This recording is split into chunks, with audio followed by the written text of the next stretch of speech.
এইবার আমাদের মূল লক্ষ্য হলো 2016 সালের পর থেকে রাজ্যে বৃদ্ধি পাওয়া সিন্ডিকেটগুলোকে জনসমক্ষে ফাঁস করা। কাছাড়ি সিন্ডিকেটের বিরুদ্ধে সরব হলেন প্রদেশ কংগ্রেস সভাপতি গৌরব গগৈ।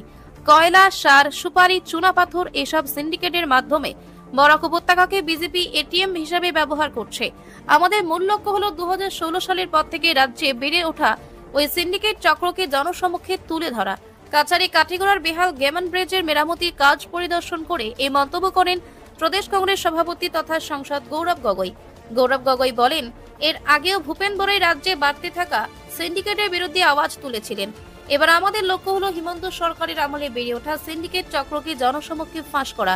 সিন্ডিকেট প্রসঙ্গ তুলে তিনি বলেন, কয়েকদিন আগে ইডি কয়লা মাফিয়াদের বিরুদ্ধে অভিযান চালালেও রহস্যজনকভাবে একজন মাফিয়াকেও গ্রেফতার করেনি। কেন? ইডিকে সেখানে চাঁদা তুলতে গিয়েছিল, নাকি ইডি শুধু কংগ্রেসকে গ্রেফতার করার জন্যই সক্রিয়? এমনই প্রশ্ন তোলেন গৌরব গগৈ।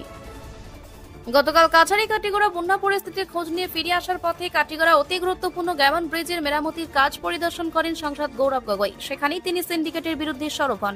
কাটিগড়া বেহাল গেমন ব্রিজের জন্য সরকারকে দায়ী করে গৌরব বলেন, সিন্ডিকেটে বিশাল গাড়ি এই ব্রিজ দিয়ে চলাচল করার কারণে আজ এই ব্রিজ অচল হয়ে পড়েছে। বিজেপি সরকার বরাক উপত্যকাকে শুধু এটিএম হিসেবে ব্যবহার করছে, এমনটাই মন্তব্য করেন প্রদেশ কংগ্রেস সভাপতি।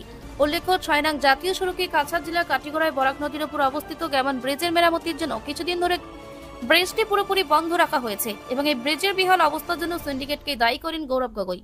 সিন্ডিকেটৰ সম্পৰ্কত দিল্লী সদনত আমাৰ বিভিন্ন সাংসদসকলে মাত মাতি থাকে।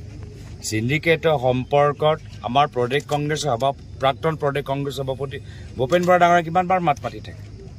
আৰু আমিও আমাৰ এইবাৰ মূল লক্ষ্য হৈছে যে 2016 চনৰ পিছত যে সিন্ডিকেট যে বৃদ্ধি পাইছে, হিমন্ত বিশ্ব শৰ্মা ডাঙৰীয়াৰ চৰকাৰ আৰু তেখেতৰ কিছু ঘনিষ্ঠ মন্ত্ৰী তেওঁলোকৰ অধীনত এই সিন্ডিকেট আমি ৰাইজৰ সন্মুখত আমি ফাদিল কৰিম।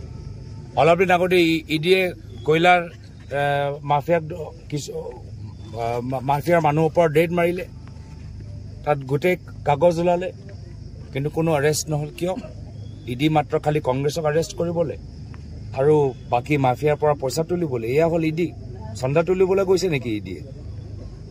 যে ৰেড যে মাৰিলে কয়লা মাফিয়াৰ ওপৰত অলপ দিন আগতে প্ৰেছ ৰিলিজ কৰিলে, তাৰপিছত ইডি এজনো মানুহক এৰেষ্ট কিয় কৰা নাই?